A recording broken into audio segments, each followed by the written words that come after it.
Galera, tudo bem? Vou fazer um exercício completo com vocês aqui, galera, de entalpia de dissolução. Ele pede para calcular o ΔH da solução, da dissociação do sal sulfato de lítio, que é o LiSO4, Li é lítio, SO4 é o sulfato, o ânion sulfato, derivado do ácido sulfúrico, né? Então temos o sulfato de lítio. Ele pede para você calcular o ΔH da dissociação desse cara e dizer se o processo é endo ou exotérmico. Beleza? Então, olha só, aqui ele forneceu os dados. ΔH reticular mais 2.110 kJ por mol e o ΔH de solvatação ou hidratação menos 2.140 kJ por mol. Galera, aqui ele pede para você calcular o ΔH. Mas e se ele pedisse só para você descobrir se o processo é endo ou exotérmico? Com esses dados aqui dava? Claro que dava. É só você ver, galera, qual que é a entalpia maior? A reticular ou a hidratação? Qual que é maior? Essa aqui, ela absorveu 2.110 kJ por mol.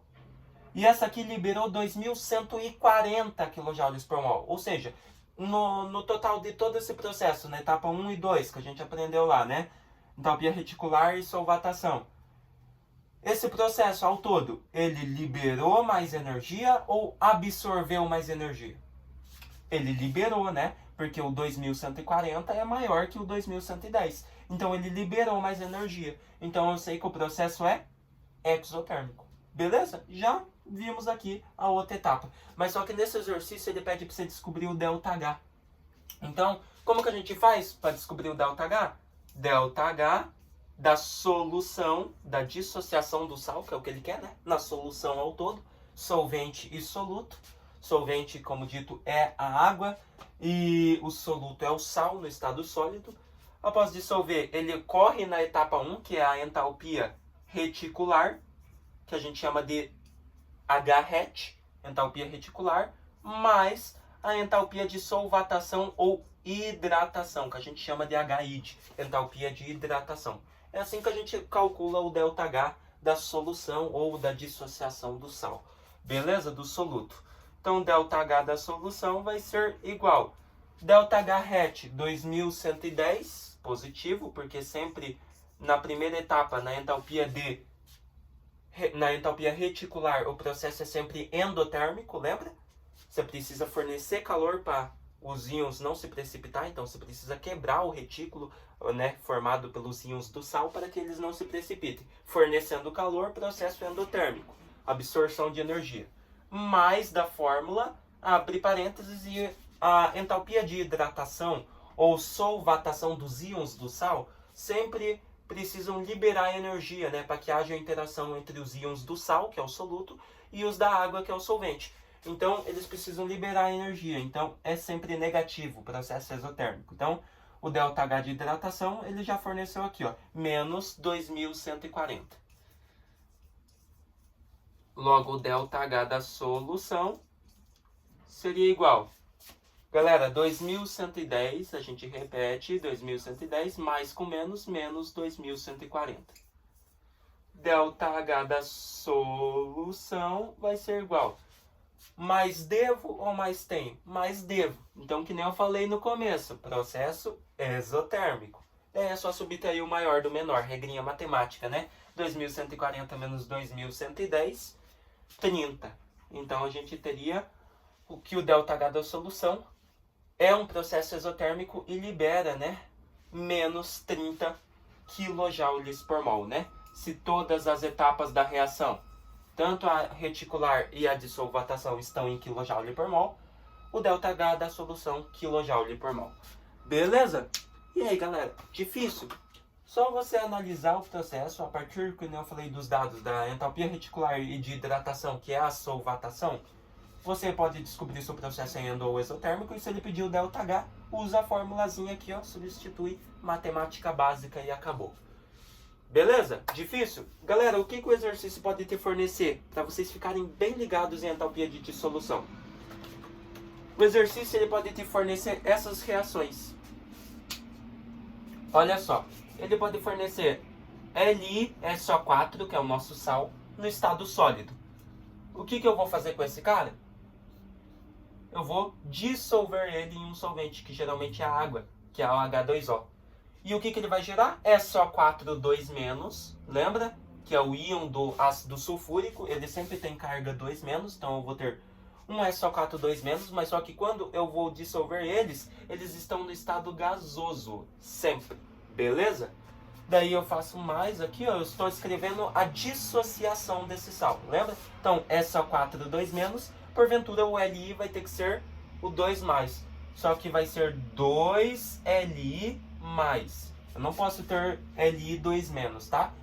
Se eu tenho aqui, ó, 2-, eu vou ter 2 átomos, 2 mols do cátion Li e cada um positivo, para ficar a carga 2+, né? 2 vezes mais 1, 2+, ou mais 2, tá?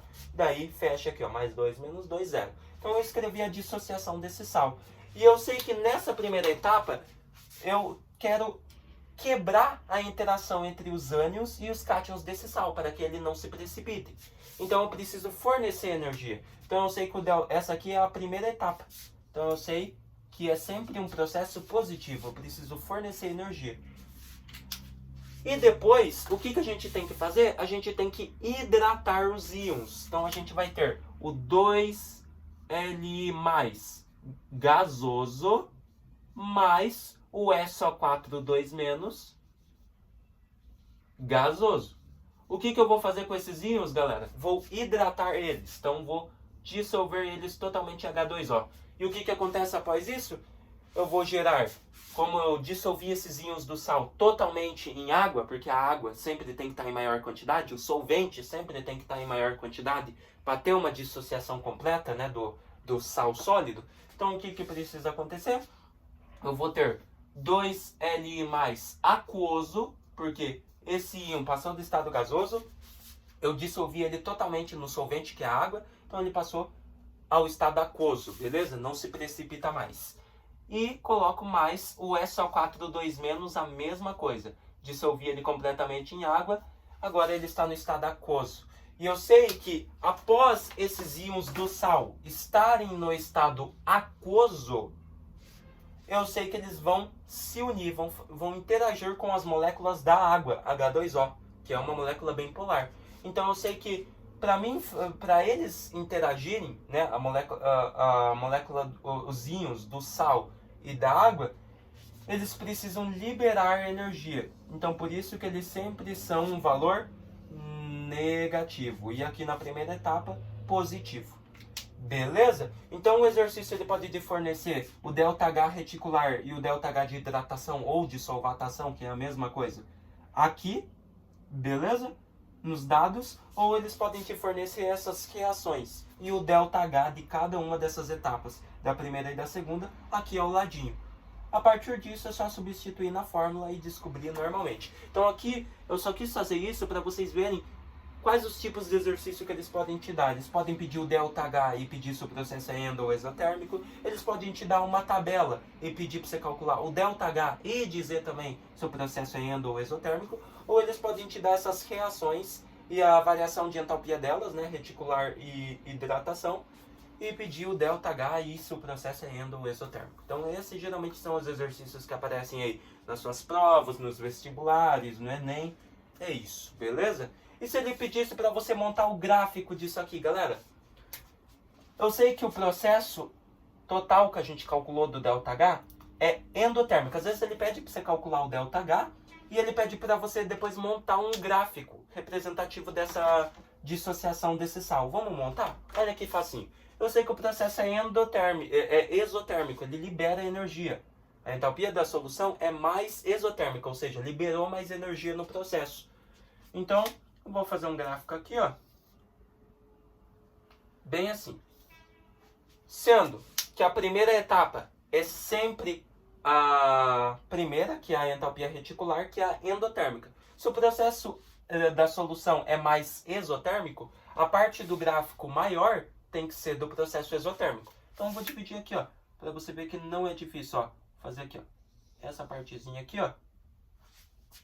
Ocorre a primeira etapa, que é a reticular, ou seja, a dissolução do LiSO4 em água, gerando os íons dele, que é o Li gasoso e o SO4 2- gasoso, beleza? 2Li mais gasoso e o SO4 2- gasoso. Então, nessa parte aqui pequena, ocorre o processo endotérmico. E na parte maior, eu represento o processo exotérmico. Ou seja, que daí eu vou ter o 2Li mais aquoso e vou ter também o SO4 2- aquoso. Então, aqui eu tenho o processo exotérmico na maior parte do gráfico e aqui na menor parte o processo endotérmico. Por que o exotérmico fica na maior? Porque o ΔH da solução é exotérmico, é negativo. Então, sempre o negativo fica na maior parte do gráfico. Assim eu já representei, beleza? Só não esqueça que a partir aqui no processo exotérmico ocorre a hidratação desses íons do H2O. Beleza? Então aqui eu tenho nessa partezinha menor o processo endo e aqui eu tenho o processo exo. Então eu posso representar o ΔH de cada um deles. Beleza? Então ele pode te dar o exercício com os dados, com as reações e pode te dar o exercício com o gráfico. Com a partir desses dados ou das reações aqui da primeira e segunda etapa ou do gráfico delas, você consegue normalmente, bem facilmente descobrir o ΔH da solução ou reticular de hidratação. Daí é só fazer as equaçõezinhas bem de boa. A partir dessa formulazinha você consegue descobrir e a partir dela também, ou do gráfico dos dados, você já descobre se o ΔH é um processo negativo, ou seja, exotérmico, ou positivo, endotérmico. Galera, exercício bem completo, mostrando todas as formas que podem aparecer aí, exercícios de entalpia de dissolução. Beleza? Espero que vocês tenham gostado. Até a próxima.